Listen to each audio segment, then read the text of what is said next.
Welcome. In this presentation, we'll be breaking down the key reading, writing, and grammar skills tested on the SAT, ACT, and GED.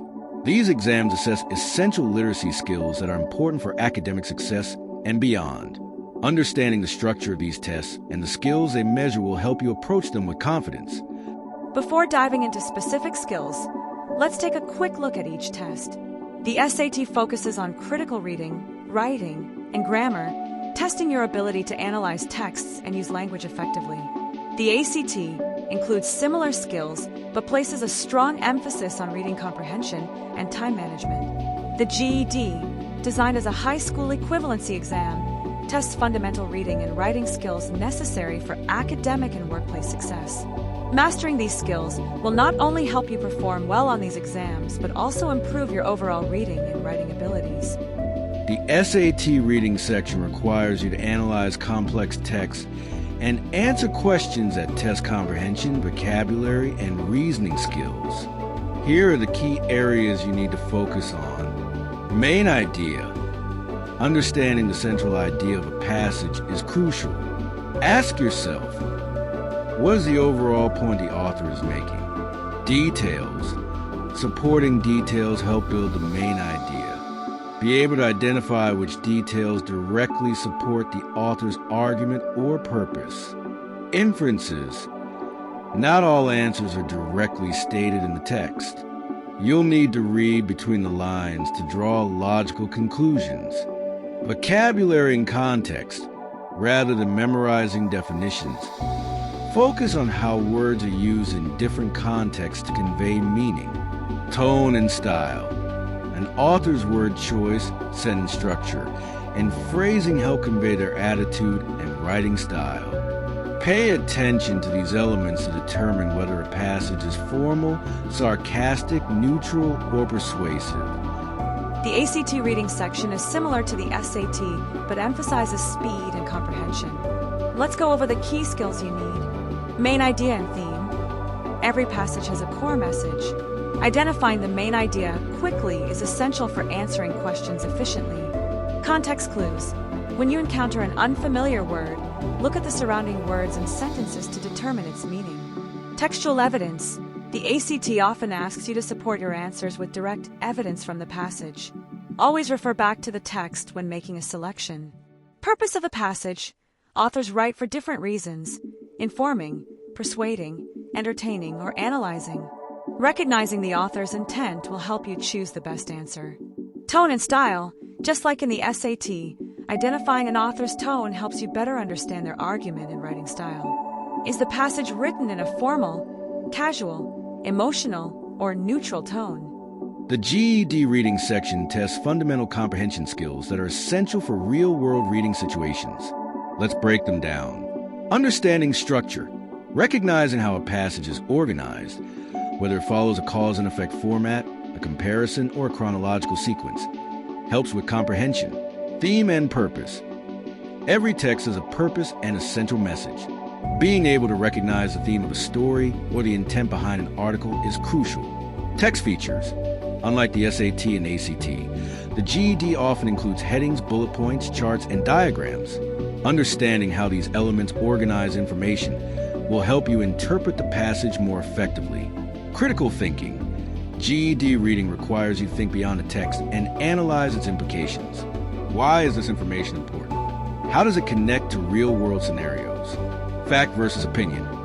It's important to distinguish between factual statements that can be proven and opinions that are based on personal beliefs or interpretations.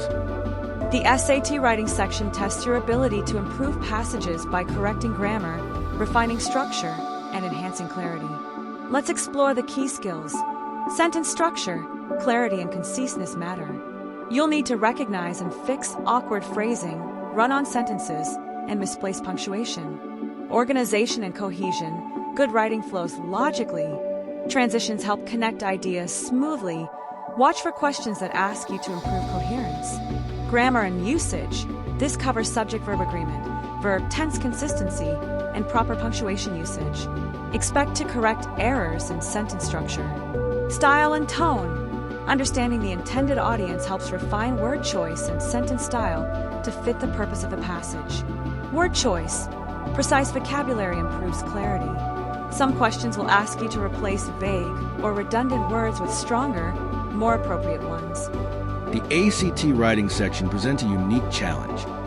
It requires you to craft a well-structured argument in a limited amount of time. Here's what you need to focus on. Argumentative writing. You must take a position on an issue and support it with logical reasoning and examples.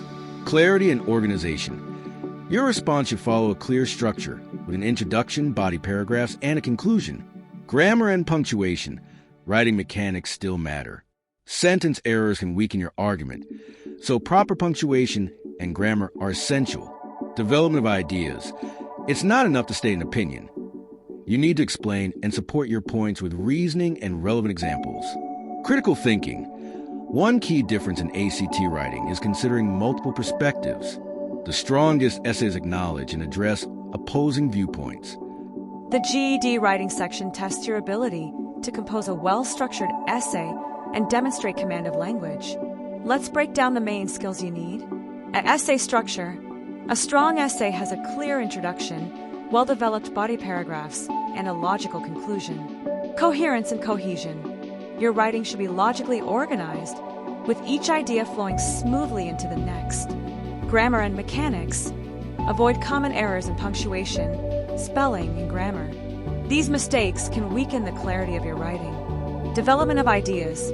Use specific details, facts, and examples to support your argument or explanation. Clarity.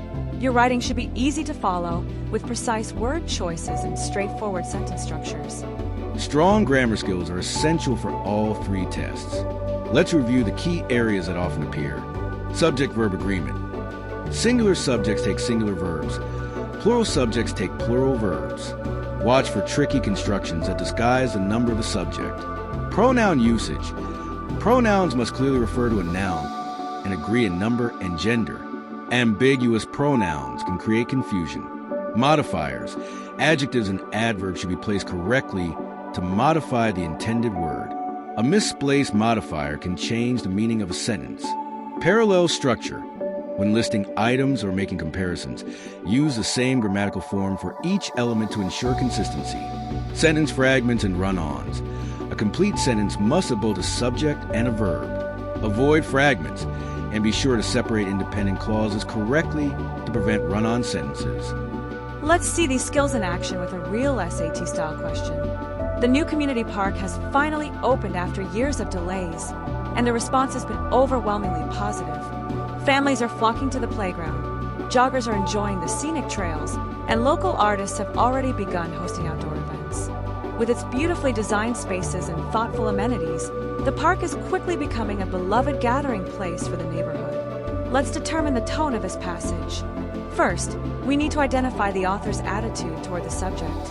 The passage describes the opening of a new community park and emphasizes how well it has been received. Words like finally opened, overwhelmingly positive, and beloved gathering place suggest excitement and approval.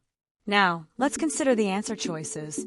A. Neutral. A neutral tone would be objective and factual, without strong positive or negative words.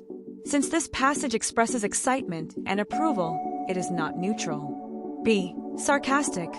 Sarcasm often includes irony or a mocking tone. This passage is genuinely positive, so sarcasm is not present. C. Enthusiastic. This is the best answer. The passage's positive language and energetic descriptions convey enthusiasm about the park's opening. D. Pessimistic. A pessimistic tone would focus on negative aspects, such as problems with the park or concerns about its future.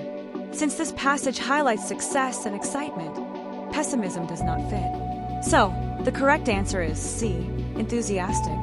Tip: when identifying tone, pay attention to the author's word choices. Positive words like exciting or incredible suggest enthusiasm, while negative words like unfortunately or disappointing suggest pessimism. If the passage seems factual and balanced, the tone may be neutral. Recognizing an author's tone is crucial because it helps you understand their perspective and message. On the SAT, always look for keywords that signal attitude and mood. let's apply an essential ACT reading skill, using context clues to define vocabulary. The ACT often includes words that may be unfamiliar, but you can determine their meaning by analyzing surrounding text. The detective had spent years searching for the elusive jewel thief, but every time he got close, the suspect vanished without a trace. Witnesses provided vague descriptions, and security footage always seemed to miss the critical moments. Despite the detective's best efforts, the criminal remained just out of reach. Let's take a look at this passage and focus on the word elusive. The sentence tells us that the detective has been searching for a thief for years, but hasn't been able to catch them. Every time he gets close, the thief disappears. The passage also mentions that witnesses give unclear descriptions, and security footage is never helpful. So, what do we know about the thief? He is hard to find and difficult to catch. Now, let's look at our answer choices. A, obvious. No, the thief is not obvious. If he were, the detective would have caught him already. B, mysterious. This makes sense because the thief keeps disappearing and no one seems to have clear information. C, dangerous. The passage doesn't mention anything about the thief being dangerous, only hard to catch. D, boring. Again, there's no mention of boredom. The detective is clearly determined to catch the thief. The best answer is B, mysterious, because elusive means something that is difficult to find or understand. By using context clues, like the thief constantly disappearing and a lack of clear evidence, we can figure out that elusive means something hard to catch or mysterious. Always remember, when you come across an unfamiliar word, look at the sentences around it for clues. The context often gives us hints about what the word means. On the ACT, when you encounter an unfamiliar word, look at how it's used in the sentence. Are there synonyms, antonyms, or descriptive phrases nearby? These clues can help you make an educated guess, even if you don't know the word's exact definition. Now, let's apply a critical skill for the GED reading section, identifying the central theme. Many cities are investing in public transportation to reduce traffic congestion and pollution. Expanding bus and train networks allows more people to travel without relying on cars, which decreases fuel consumption and improves air quality. Additionally, affordable public transit options provide an essential service for individuals who cannot afford a personal vehicle. By making transportation more accessible and environmentally friendly, cities can create a better quality of life for all residents. Let's analyze this passage to determine its main idea. The first sentence introduces the topic. Many cities are investing in public transportation to reduce traffic congestion and pollution. The following sentences provide supporting details about how public transit helps, reducing car usage, improving air quality, and making transportation more accessible. Now, let's look at our answer choices. A summary of the passage's first sentence. The first sentence introduces the topic, but the main idea should cover the entire passage, not just the first sentence. B, a minor detail. Minor details support the main idea, but they do not represent the passage's overall message. An example of a minor detail here would be how public transit helps people without cars. C, the author's central message. This is the best answer. The passage as a whole discusses the benefits of investing in public transportation to improve cities, making this the central message. D, a specific example from the text. Specific examples help explain the main idea, but they are not the main idea themselves. For instance, mentioning that public transit reduces fuel consumption is an example that supports the overall theme, but it's not the passage's main message. So, the correct answer is C, the author's central message, because the passage is all about how public transportation benefits cities. Tip: to find the main idea of a passage, ask yourself, what is the author trying to communicate overall? The main idea should reflect the entire passage, not just one part of it.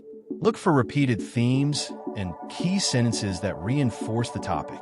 A useful strategy is to ask yourself, if I had to sum up this passage in one sentence, what would it be? Identifying the main idea helps with comprehension and makes answering related questions much easier. As we wrap up, here are some essential strategies to improve your test performance. Time management. Each test is timed, so practice pacing yourself. Allocate enough time to each question without getting stuck for too long. Process of elimination. If you're unsure about an answer, rule out choices that don't fit. This increases your chances of selecting the correct one. Active reading.